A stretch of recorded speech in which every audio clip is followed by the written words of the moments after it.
The human mind, your mind, is made up of two consciousnesses. One is thought, the other one is feeling. The only way to be whole minded is when thought allows feeling to direct it. This image behind me is an example, hand sign, if you will, of what the problem is in our society and in ourselves. Albert Einstein said the intuitive mind was a sacred gift and the rational mind a faithful servant. Two yous, yin yang. He said that we've created a society that honors the servant, the rational, and has forgotten the gift, and this is true. So what we have is a rational, masculine, thought-conscious self running the show, keeping and suppressing the feminine, intuitive, feeling voice, the voice of feeling, not emotion, feeling, keeping that suppressed. It looks like this in hand sign.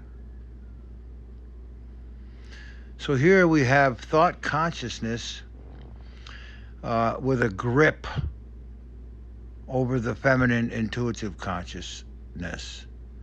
You have to come to the understanding that you have two, that there's two yous, and I don't mean two halves of one you. That would be going back to a polarized ego again. Ego, the polarized ego, would like to just be a singularity and suppress the feminine, forget feeling. It's not logical. It's not mathematical. It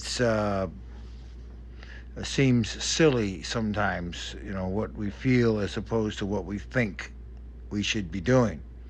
So we're in a constant situation within our own mind of getting our thoughts to listen to our feelings. And mind you, this is a fact.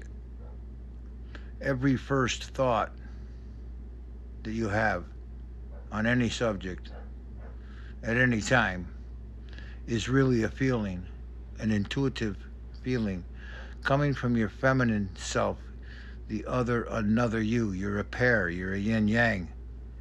You're a pair, you're not a one. You're not an individual. You act like an individual, and that keeps you powerless.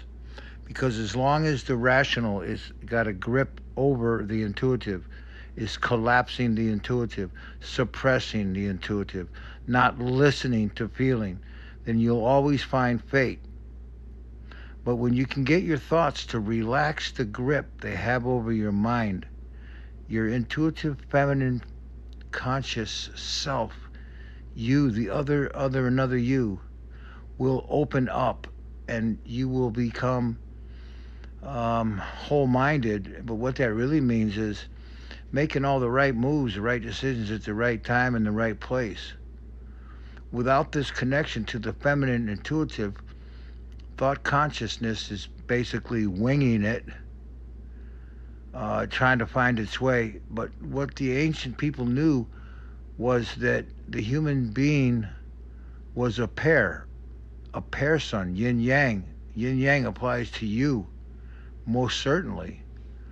And they realized that their logic, five sense self, that part of them that relates to the outer world outside the mind, that relates to the elemental or the reality, that it can be blind and it can be out of touch with its other self, which would make it whole. And they realized this, and so they understood that it was important for their thought self to spend most of its time, if not all of it, discerning, detecting, and trying to hear that quiet inner voice of feeling. And the way to do that is to relax your thoughts, Don't let your mind be so full of thoughts, and don't react to things so quickly. Get your thoughts to ask your feeling self what to do. This takes a lot of practice, but boy, oh boy, it is what you're here to learn: how to become whole and not just run on logic and intellectualism and facts and intelligence. The smart guy will outsmart themselves. So being smart isn't really the best condition. It's being wise that we want to achieve wisdom. And that's when your thoughts bear water, Aquarius, the water bearer. When your thoughts have bear feeling, when your thoughts are acting on feeling, when your thoughts are carrying out a feeling, an intuitive feeling, this will lead you to your birthright, your fortune, and your destiny. I teach this. I teach this in the Tarot School online. I teach it in the channel and through other interactions with the public. And so follow the channel. The key here is that you are a two. It's like your two hands there.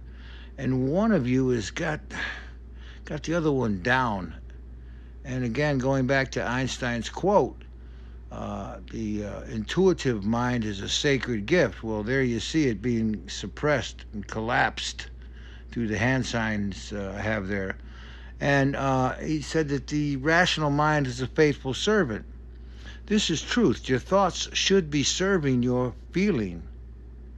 Thoughts should serve your intuitive feelings. But we don't understand that that these two communications are happening to us. We just think we're having thoughts, and that's okay. But to mature and grow in your own way is to come to understand that you're having thoughts, but there's also feelings, and your feelings are coming from the heart, and your thoughts are basically coming from external pressures and external influences. And these external influences and pressures upon thought would cause a person to do things differently than if their thoughts were taking instruction from their feeling. And Albert Einstein said that the intuitive mind was a sacred gift and the rational mind was a faithful servant. He said that we've created a society that honors the servant, the rational, and has forgotten the gift, the intuitive. And that's the point. That's the point of my channel. That's the point of this video. It's the point of you, is that we have lost this ability for our thoughts to take instructions from our intuitive feelings all throughout the day, all throughout our lives.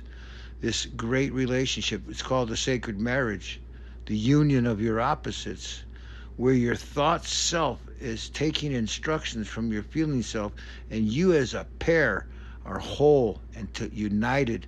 And these decisions, these insights, this way of viewing and seeing in reality will lead you to what you kind of intuitively know is your future, which is wholeness, abundance, health, and happiness and completeness. It is true, and you're on your way to that now by learning how to get your thoughts to quit running the show and get them to do what they're supposed to do, which is investigate, discern, listen, and learn, and carry out what your feelings are telling you to do. More on this as we go along. It is the ultimate process and purpose of your existence here.